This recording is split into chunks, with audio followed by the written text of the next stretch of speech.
Hi there, Pat McLeod here, your host at the Flora-Bama, bringing you another great event. This time it's going to be the 25th annual Super Chili Bowl Saturday.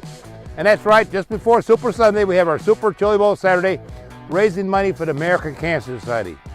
Last year we raised over 15,000 bucks because all you folks showed up, put out the 20 bucks for all the chili you wanted to eat from about 25 contestants, and we'll be doing the same thing Saturday, February the 2nd.